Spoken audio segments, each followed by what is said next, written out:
One thing I want to say right now is we are scheduling for a little bit of Q&A at the end. So if you do have questions, which hopefully there will be lots, try and wait until we're done. We should have 10 or 15 minutes, and or we can do the hallway and everything else. So I think we're good to go. General outline, if you want an idea of what we're going to talk about and decide you hate it, feel free to leave now or whenever you want. There's a lot to try and cover, and we can't quite do everything. So hopefully we'll touch on a lot of really important points throughout this talk. So I am Mavhead. I'm a senior information security engineer, member of Austin Hackers Anonymous. Might have picked up on that one. DEF CON security goon, general volunteer junkie, including audio-visual stuff for a lot of conferences. One thing I do want to say, though, is semi-personal disclaimer. I did formerly work for a vulnerability management company. That's where a lot of this comes from, was consulting with probably over 100 different customers. So despite that, we're going to still try and be pretty neutral on vendors. I am Digital Grease. I work in InfoSec as a security engineer. Little side note, if there's anybody who's trying to get into InfoSec and maybe doesn't have like a college degree or something like that, a little hard work will get you really, really far. I used to be a mechanic, so now instead of just can you fix my computer, I get can you fix my computer and can you fix my car?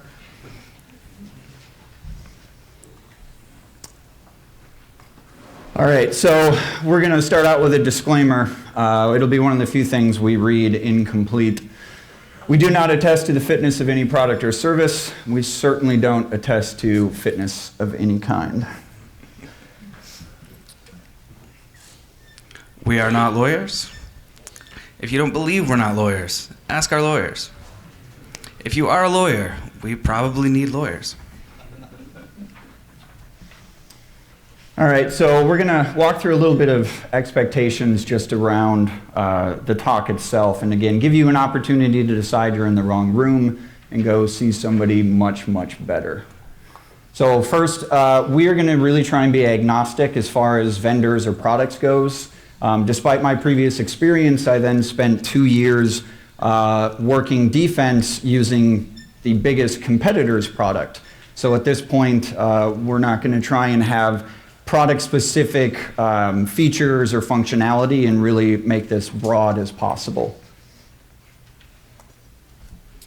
Prerequisites for this talk is you should have used or configured a vulnerability management product, be running scans and creating reports, and maybe have experienced some of the challenges of a vulnerability management program. General knowledge, similar. Hopefully you've got some hands-on work. You're familiar with creating scans or sites, templates, reports. This is not entirely required, but you will better understand the problems and some of the goals that we've outlined. Some common problems that you run into in vulnerability management is too many vulnerabilities and poor reporting on them, lack of upper management support for remediations, and other departments viewing you as a blocker to what they're trying to do. So general roles is trying to become a bit more risk-focused, focusing on risk versus vulnerabilities, scoped reporting, and definitely things like accuracy and quickness, speed. As we get through this, hopefully these should start to become more apparent, some of the things we're trying to address. The audience for this is the people who use these products every day, familiar with the processes, and those people who may be able to influence change in order to fix some of those processes. You'll find that while a lot of this is on the technical side, some of it is more on kind of the high-level philosophical side, and so there are many things you can't necessarily change unless you're in a position of influence, which is certainly a challenge. All right, so first thing we're going to talk about is just general life cycle. This is very important because, as many of us hopefully have learned by now, there's not an end goal. Security is not going to be done. Vuln management is not going to be done. It's just going to keep happening over and over again. I did not build out your standard lifecycle slide because there's 100 different variations on things like discovery and prioritize and all of that sort of stuff. What I did do is actually kind of my new favorite, starting in the top right, of just plan, do, check, act. It is important to make this a life cycle. You are not done. Even when something is remediated, it's probably going to come back, and you still have to have that life cycle in place. So maturity level. Much of this talk very much relies on maturity. We're going to say this over and over again and keep rehashing it. You can't do everything immediately. So a lot of this stuff, we may recommend a best practice or an end goal, and you may say, well, that's just not possible. I can't get to that point yet. Just keep that in mind, that you may be starting at a lower maturity level and working towards some of these ideas. So this is definitely not a full list of potential milestones for maturity, but having things like asset inventory and patch management are really going to be important. If you have some of them right now, that will be incredibly helpful. If you have absolutely none of them, then that gives you an idea of where you might be starting from a maturity level.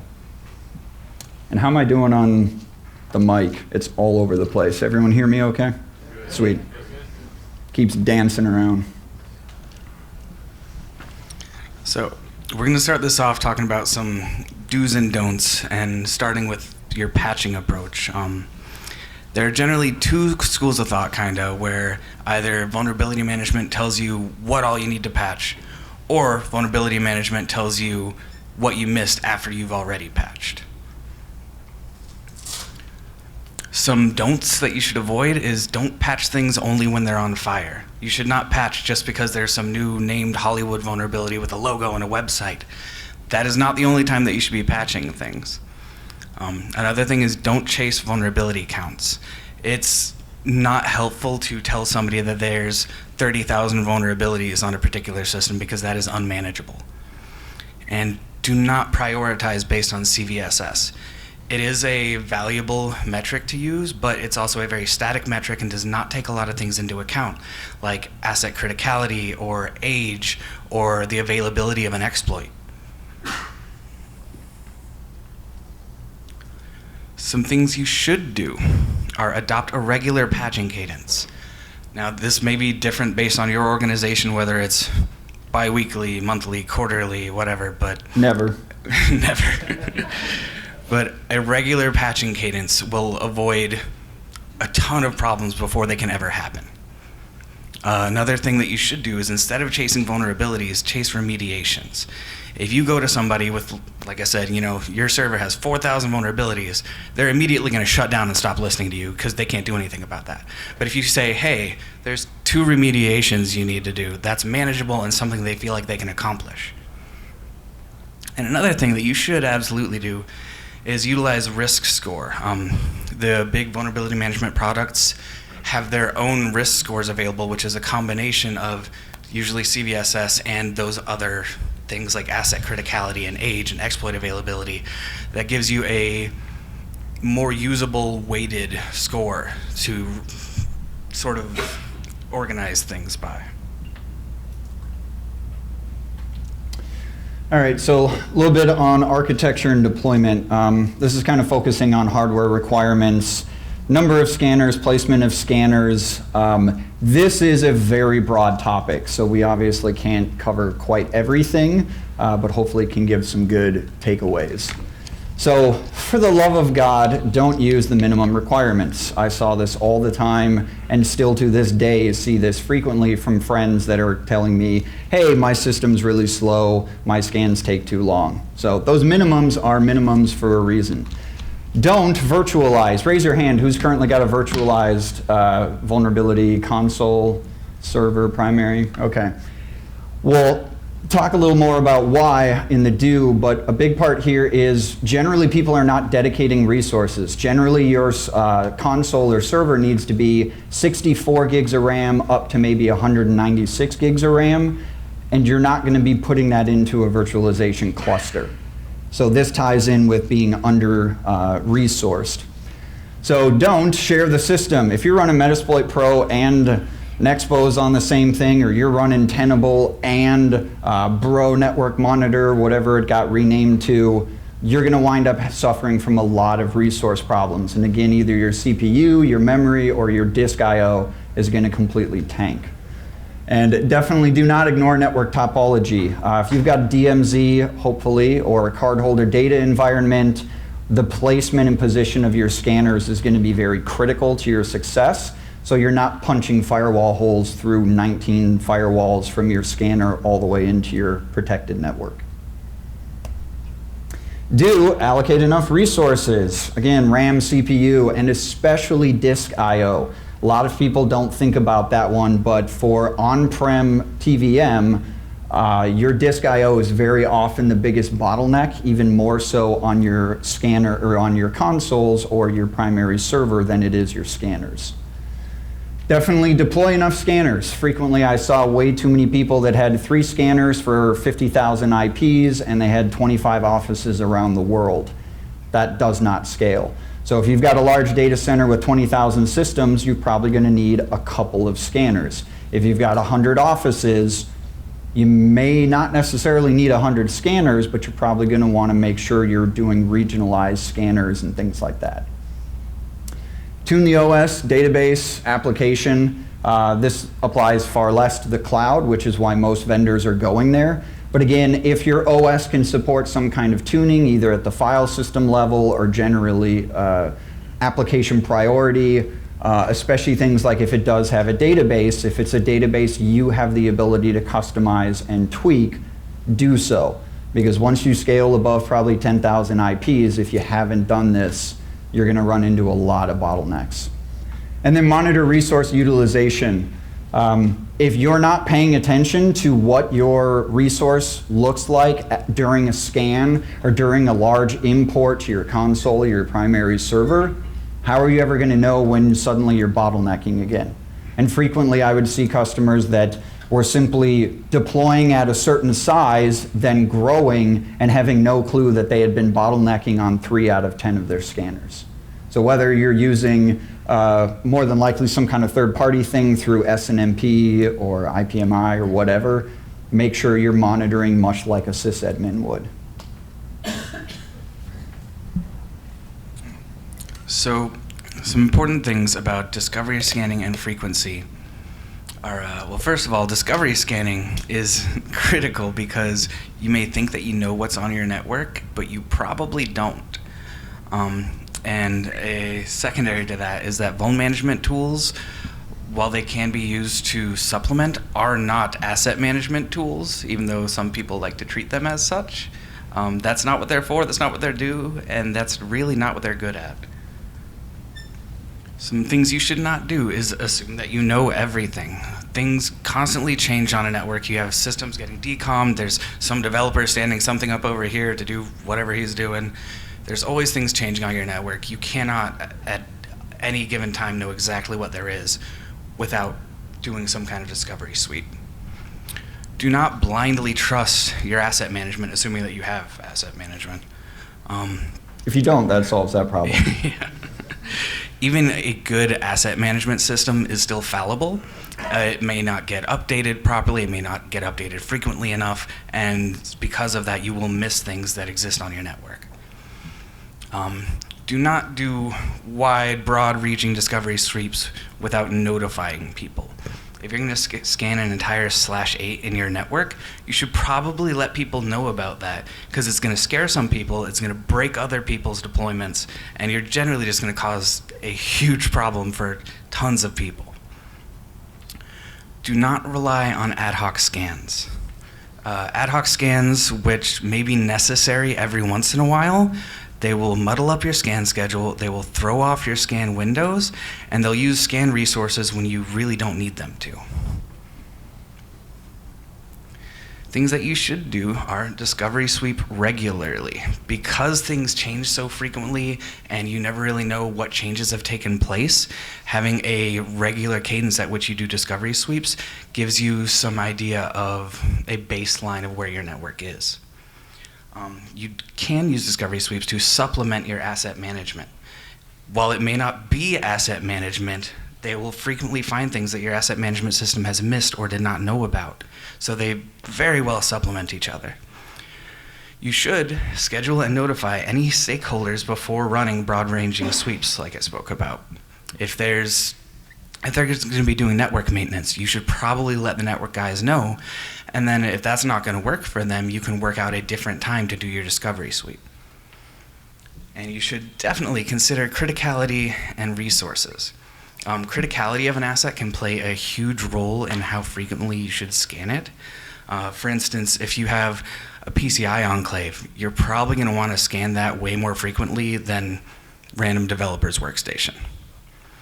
And kind of a little side note on the resources side of things is if you want to avoid using network resources and system resources, agents are a great way to do that.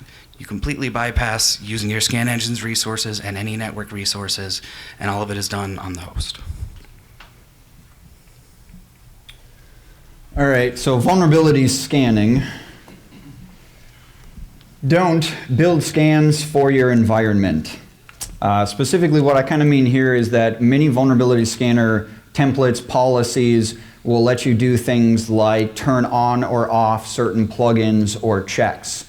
The problem is when you start scanning a list of Windows servers and you disable everything that's not a Windows server, what happens when suddenly in that subnet or by accidentally in that list of assets, you get a non-Windows system? Now you're blind. So don't use untuned default scan templates or policies.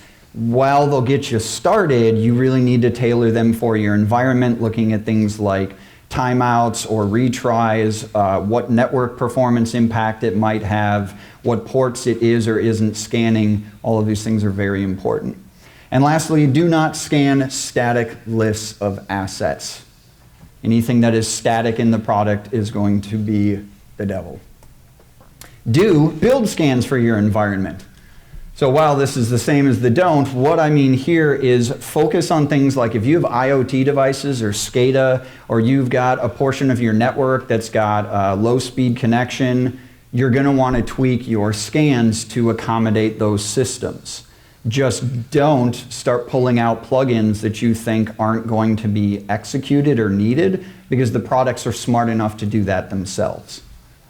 Definitely consider your scan requirements. This ties into things like your scan window, blackouts, whether people are in or out of the office. Scanning a corporate network used to be a royal pain before agents because you had a very small window during the time period of the time zone the office was in to catch your employees and coworkers. So think about those things. It's one of the biggest pieces of a deployment. And then lastly, scan everything. The motto I've always used is scan everything all the time. How practical is that? Do the best you can. A lot of things like the integrations with DHCP servers, Active Directory, and especially agents are making this easier and easier. But the common thing I used to see was customers that were basically scanning only my Windows servers in production and only this one tier of system in court. And that was only 10% of the network. So authentication versus unauthenticated scans. This is one of the areas I'm most passionate about, but it's also one of the areas that very frequently leads to infighting between security and everyone else who owns the actual systems. Any show of hands on who currently is using credentials in their scans? Okay, awesome to see. So the way I like to explain this is with a little analogy. When you buy a house, you have to get a home inspection. The inspector will go inside the house, look in closets, maybe pull up floorboards if they're really aggressive, look inside cabinets and pull up carpet. They're going to go very deep and very thorough. So the question I have is, would you ever buy a house where the home inspection was done by looking through the window from the outside? Because that's what happens when you don't use credentials. You'll never know about water damage, you won't know about mold, you won't know about termites. I know there's a lot of reasons why people don't use credentials, but it makes you blind to a lot of stuff. So don't skip this. I say this knowing that a lot of people don't have a good ability to do this. Agents are definitely helping, But the point I would make here is fight for this. If you have to fight for 2, 3, 4 years, fight for it and don't ever stop. So don't use passwords if you're doing credentials. We'll come back a little bit to that as an alternative, but you potentially can expose a credential that's on every single system in your environment, and now you're compromised in many other ways. Oops. Don't think you're safe. I ran into many situations where I'd run a report for a manager and it would show, oh, you only have 7% systems with critical vulnerabilities. That's awesome. And then I'm like, let me check my accuracy. Do we have credentials on those systems? No, the credentials stopped working. That means it's only showing 7% because I'm blind to 90% of the vulnerabilities on this server. So even if you think you're using credentials, don't assume you are safe and that your data is accurate. Definitely utilize agents. Not everything can run an agent, but a portable laptop that is used by most of your employees will greatly benefit from agents, because then even if they're on holiday or away from the office, they're still getting scanned. Definitely utilize things like keys and certs. A lot of protocols, unfortunately, won't allow this, but anywhere you can use this in place of a password, I strongly recommend it. And lastly, much like the think you're safe, you need to monitor for failures. You need to make sure that if you know you've put credentials into a certain part of your network and they should be functioning, that you have some kind of metrics or dashboards that are going to monitor for when that failure rate suddenly increases because the technical team made a change on the server and now all of your credentials got disabled. Still me. Poll quick for the audience. Do you have a high-level risk management or risk acceptance process in place? Very few hands. So, I didn't realize this was a hand raising. yep, sorry. This is a raise your hand. So again, high level, not just TVM, but I mean for the business itself. So we're raising our hand for yes, we do. Yes, you have that in place. So it looks like about a third of the room. So follow-up question to raise your hand. Do you have the authority to accept risk for your entire business? Not a hand went up. Short story I like to tell is that when I used to do trainings on this, I would ask this question. And one day in one of my trainings, the CISO of the company was in it. I still asked the question, thinking it was more rhetorical, and expecting him to say, I absolutely do. And instead he said, heck no. The people I push the risk acceptance to are the vice presidents and senior leaders of whatever business unit the risk lives with. This is critical because you don't want to go above your pay grade. It's very common whenever I inherit a new vulnerability management system, when I go to a new company, that I see dozens of exclusions. And why? Who authorized those? What reason do they exist? Oh, we just got breached, and it's because we didn't know the vulnerability was there because someone added an exception for a reason no one knows about. Definitely do not use these to silence alerts. It is very common. You scan 1,000 Windows systems, you see some minor TCP/IP vulnerability. It's more of an irritant. Let's just add an exclusion for that across the entire product. That will get you in big trouble if you start abusing that and you don't follow some kind of high-level process. And definitely don't set your exceptions too broadly. If you've got one port or one service on a class of servers, don't exclude the entire server class. I see that very frequently where it's like, oh, well, if you scan this vendor's black box product, it'll crash. So just simply don't scan it at all. No, figure out what's crashing it, figure out if it's a service, a check, and try to narrow that down. So let's definitely leverage risk management programs. Large amount of people have them. If you don't, this goes back to maturity. It's very difficult to do this right when your vulnerability management program doesn't have a business program to plug into. Definitely automate the creation or the process around exceptions and exclusions. Ideally, what you'd have is a business application or system that other people are putting risk and acceptance into, and when it's accepted by the manager, director, the VP, that triggers an API call into your product that adds the exception. We don't want to be doing that manually. And then definitely review on a cycle. Saw a lot of people that wouldn't even bother ever reviewing their exceptions, period. Let alone when I'd walk in and inherit the product and be like, when was this added? I don't know, 3 years ago. So reporting and ownership is kind of complicated, and we can't get into everything here. But another quick poll: who has either received or sent a multi-thousand line CSV report? Yeah. Fess up. Was it successful or useful? No. Yeah. So vuln management can be a tool for successfully manipulating your upper management to accomplish some goals that your security team might have. We apologize if you're upper management and you just heard that. But what you have to do is you have to translate a lot of these useful metrics into financial risk to the company, because that's what they care about. Don't send massive lists as reports. There is absolutely nobody that will be useful to. It does not communicate risk or prioritization, and really it's just going to irritate people. Do not focus on severity or vulns. Severity isn't a granular enough thing to focus on, and it's usually based on CVSS scores, which, as we discussed previously, are static and don't take a lot of things into account.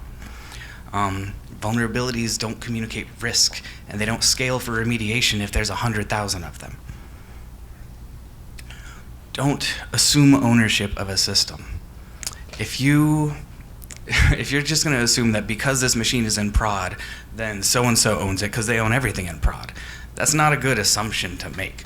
Somebody's going to own the OS, and then maybe somebody else owns the database on there, and then maybe somebody else owns a service that's also running on there. So you have 3 different owners for this one system. Do prioritize things. You cannot remediate everything. That's just not feasible.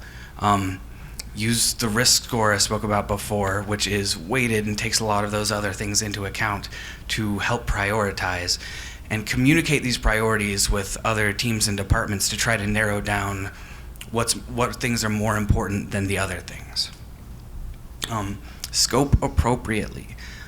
You can use groups and tagging inside the products to better organize your assets and define owners of systems and groups of different kinds of assets.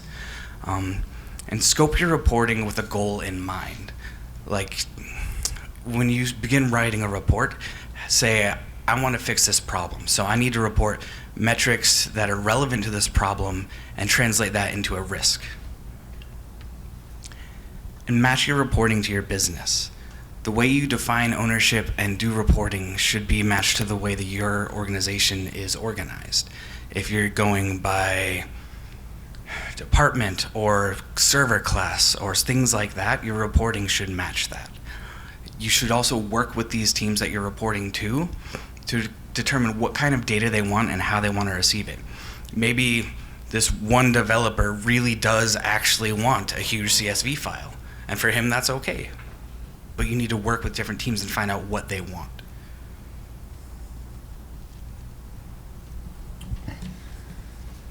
So a major question when defining things like SLAs and SLOs for vulnerability management is asking the question, are these for patching, remediation, risk acceptance? That strategy and approach will define a lot of what you do around SLAs and SLOs.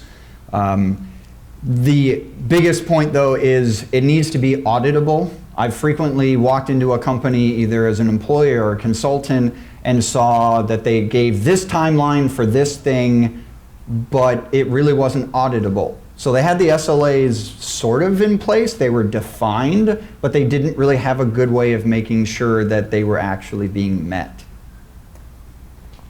So as we keep saying, and you've heard, don't focus just on the direct vulnerabilities. We'll talk more about this in the do, but this definitely ties into maturity.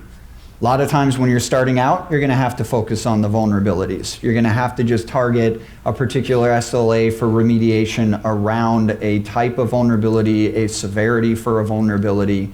but that really shouldn't be the long-term goal. We want to shift to risk.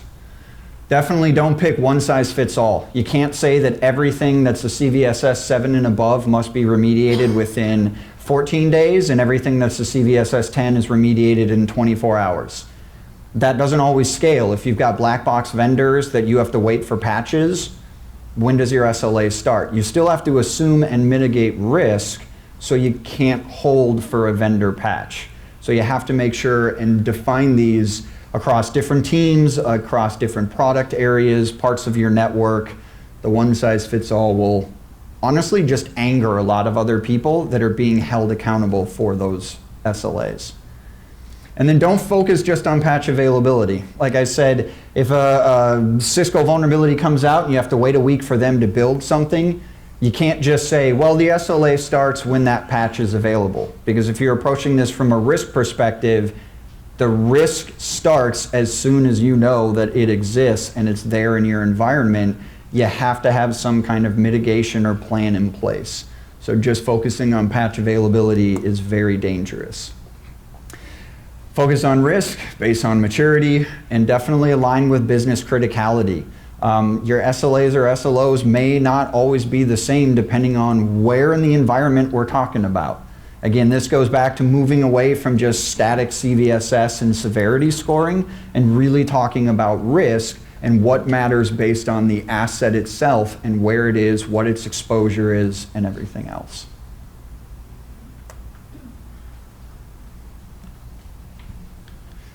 So automation is a great, wonderful thing that can help every aspect of your TVM program. The main things you want to look for when automating things are removing administrative overhead, data aggregation and enrichment, and improving the time that it takes you to come to these remediations.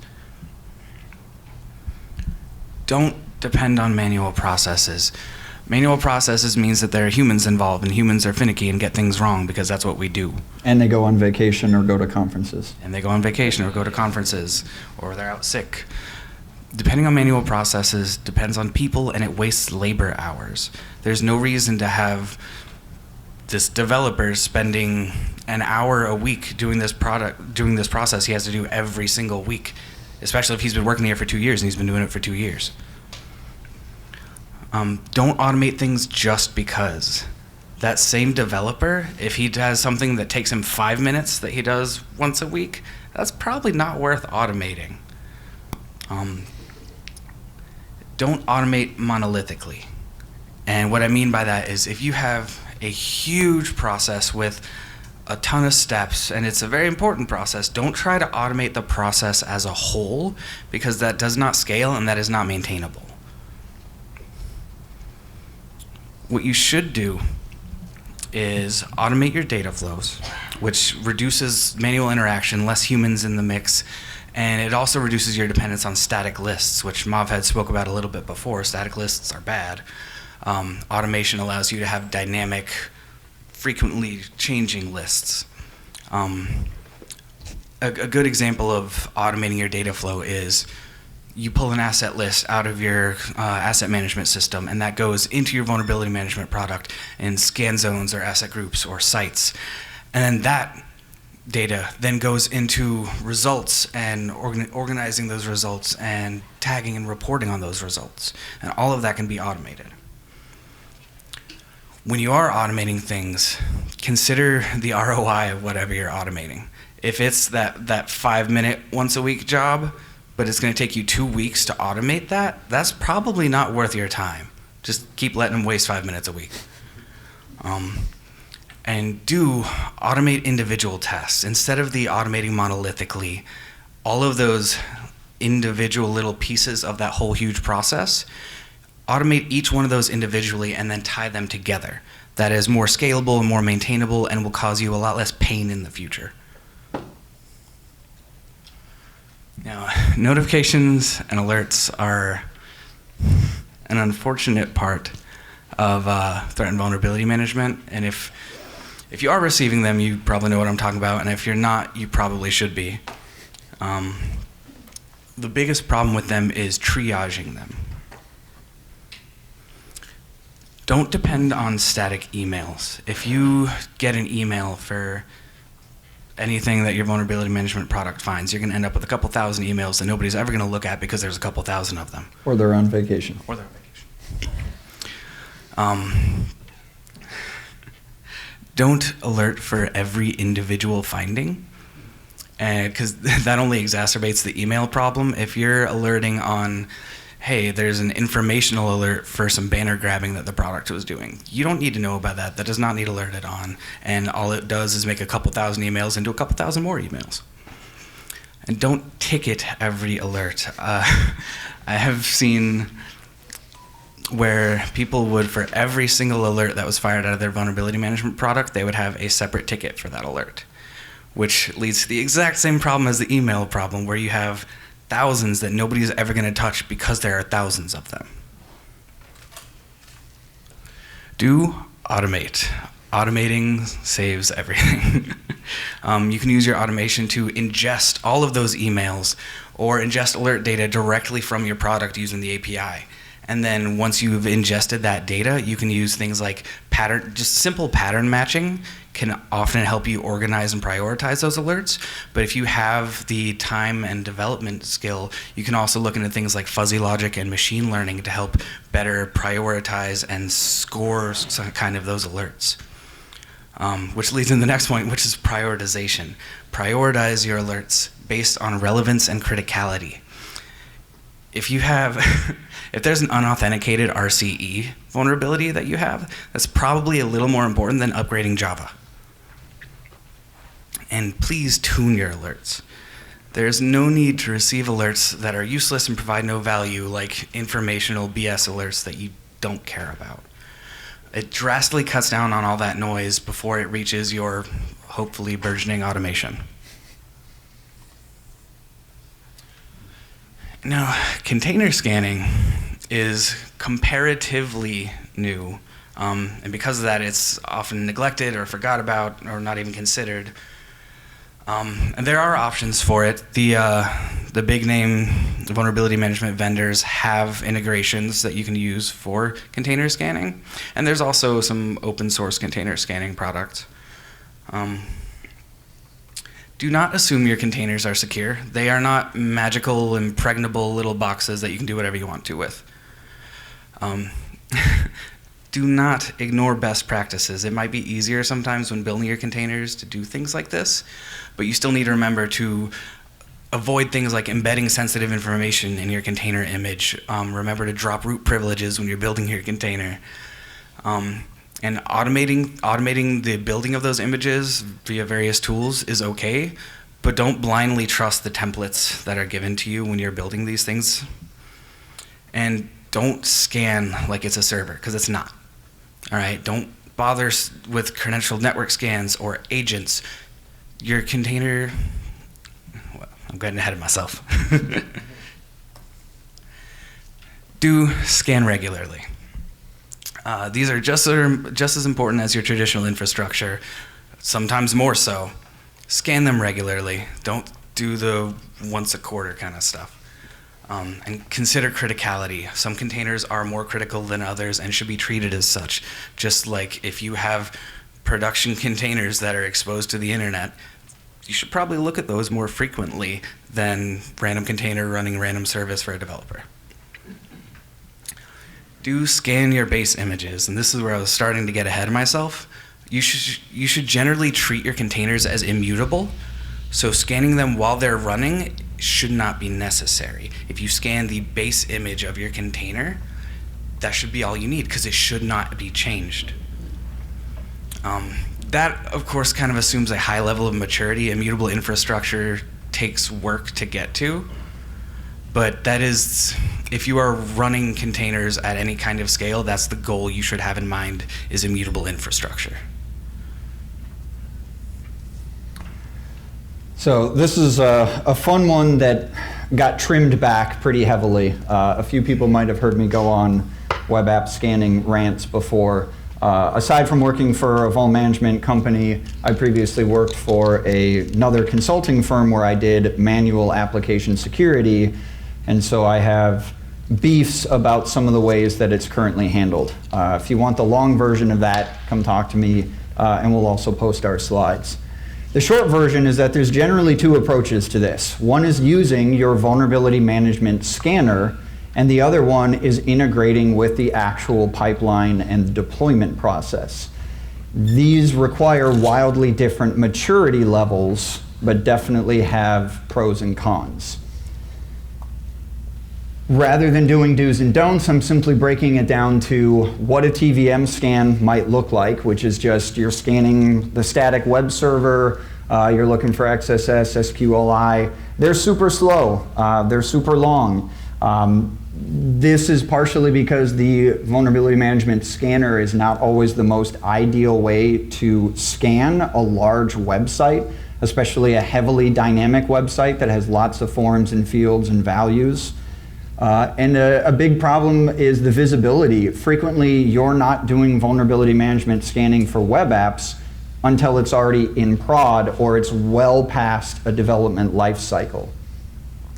If we move towards something like a pipeline and or integrating with QA, we can do things like scan source code repositories, do static analysis.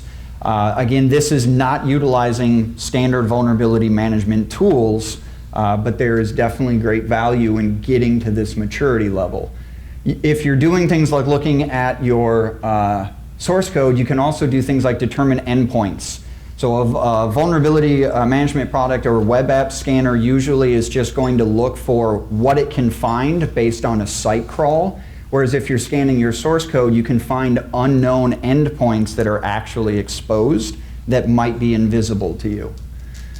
Great thing to do is get involved with the actual development lifecycle. Hook Git. You don't necessarily have to block, but warn developers in their development process, hey, you're doing this thing and your code is dangerous. It's using unsafe functions. It's exposing credentials or secrets. Again, this goes way beyond just standard phone management web app scanning.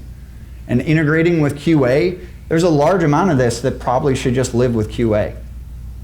There's a lot of products out there that are specifically built to do that, so that every time a release goes through the pipeline, QA is the group that gets all of the warnings and notifications for security findings, and they're the ones that are pushing that back to development rather than just coming from your security team. So due to the sheer amount of content we could put in here, some of the things we had to cut, some of the things we had to scale back, like the web app scanning. Our intention is to still release the full slide deck, including some of the other sections with do's and don'ts that we were not able to go into. This is a huge topic, and there is no single way to try and deliver as much knowledge as you can. I've done kind of one-off help for friends before that turn into multi-day things, and in the end I usually recommend get professional services from whoever your vuln management provider is. They will be able to give you what you really need. Questions, comments, heckles? Josh? So you talked about container security. What about the cloud, where things are dynamically spinning up, spinning down, and how do you get your hands around that? So the cloud, this is also highly dependent on maturity, because even though the cloud is fully capable of being treated as traditional infrastructure, you shouldn't. The goal there is similar to containers, with the end goal being immutable infrastructure. So if you're at that point and you're that mature and you have immutable infrastructure, then you should do the same thing you're doing with containers and scan the base machine images. Like for AWS, check the AMI. Don't actually check the running machine. If you're not there and you are treating them as dynamic moving pieces, then a solid thing to do is bake your agent into that base image. Bake your agent into the AMI before you spin anything up, and then as soon as it's spun up, you'll have metrics on that machine. Is that good? That was a section we had to kind of scale back on a little bit just because of time. Yes?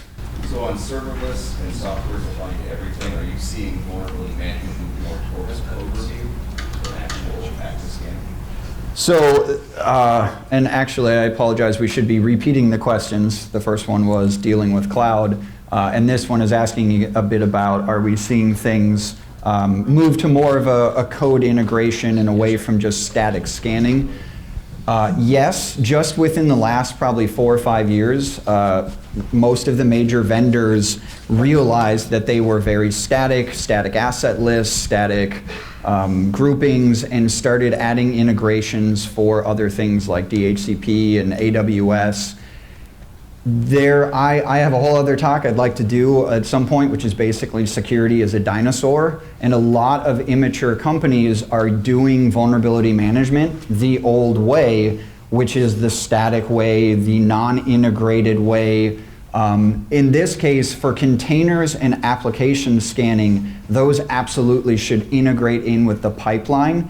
That doesn't necessarily mean that it moves out of vuln management, but it raises the question, is your vulnerability management group simply a single product, or is it a number of processes, integrations, life cycles that you're having to automate together to try and integrate with the rest of your company and all of those different practices? So if security is a dinosaur, we can look forward to its extinction. So if security is a dinosaur, we can look forward to its extinction? Well, in a sense, yes, because you could say, you know, security is everyone's concern. Maybe what it is that it's not that security goes away, but the idea of a dedicated group of angry people that scream about security starts blending into the entire company and its processes and workflows, so that it shifts its focus from a group of technical people being angry.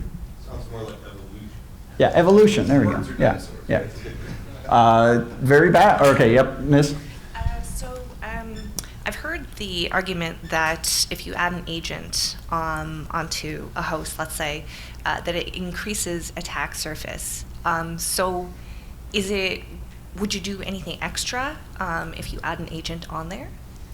So yeah, the two most common complaints with agents is either it uses more resources, and we have too many of those, which frequently my experience with that is they really don't use that much more, and it's not a huge issue. But as far as it being a broader attack surface, yeah, most agents tend to run as root and are not, in my opinion, ideal, and it's where we as customers need to push back on our vendors to really be getting them to build better agents. When you do credentialed scanning, you can choose to use a regular non-root account, but most of the vendors support utilizing sudo or some other escalation. But with agents, I think all the ones I've seen, they're root and there's nothing else. So I would say that is not ideal, and that is where you can fall back on credential-based scanning if you need. But I think we, as a customer base, need to push back on the vendors to build us better agents. Yeah, right behind you. So I have another question related to agents. You were talking a little bit earlier about putting agents on containers. As far as products that you're aware of, are there any that like kind of are smart about the licensing there and don't like add to your licensing burden and that kind of stuff? So, is this working? Yeah. Okay. We generally recommend against agents on containers. That was for agents on cloud if you have a dynamic sort of cloud environment. What was the rest of the question? So with containers, I think, and it depends on the vendor, that sometimes the ability to container scan is a totally separate license that may be exclusive of whatever your IP count is for your vuln scanning. You have to look into that with your product vendor because they're not all the same. That also plays back into the license model is shifting because of container and cloud. Right. So while I don't think the vendors have fully figured that out yet for the future, I think they're working on it. And it's kind of like with scan engines or Nessus scanners, they used to charge you separately for the scanner, and eventually many of the vendors realized We can't do that. We need to be able to allow them to have more scanners and instead license on features or IP. So I can't say where they're going to go with it, but yeah, scanning your cloud infrastructure of 10,000 or 100,000 AWS instances, if you do have to go the agent route, that'll kick back on your license. I guess the thing that I'm kind of confused about is putting an agent on the cloud host doesn't necessarily get you anything about the container, does it? Like, that's the thing I'm confused about. Is like, let's say your container has outdated packages, for example. How do you protect that from, or how do you include that in a vulnerability management program? So at least two of the major vendors I know of will integrate with your container platform by looking at your registry, where they're looking at the images, I think, not the containers. And that goes back to the maturity model and being immutable, that your container should be identical to your image, so you don't need an agent on the container because you should scan your image. And in the cloud for AWS or GCP, if you're at that maturity level, it's the same. If you're not at that maturity level, you're probably putting an agent in your EC2 instance or whatever. But the idea is that that stuff is immutable, like he said. You have follow-on addition? No, you covered that pretty well.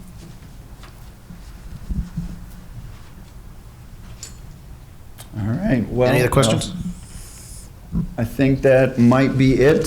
So again, we'll try and release these. I'm not sure. I forget. Does LastCon have any way to facilitate that? Sweet. So we will try and get those up. As I say, we put a whole bunch of other stuff in here that we needed to just kind of cut back on. And this is a big topic, so feel free to reach out. We're more than happy to continue this conversation. And we're hoping to continue to revise and improve the talk, so feedback is welcome. We'd like to still give it to a couple other local conferences and groups around the area. Thanks so much.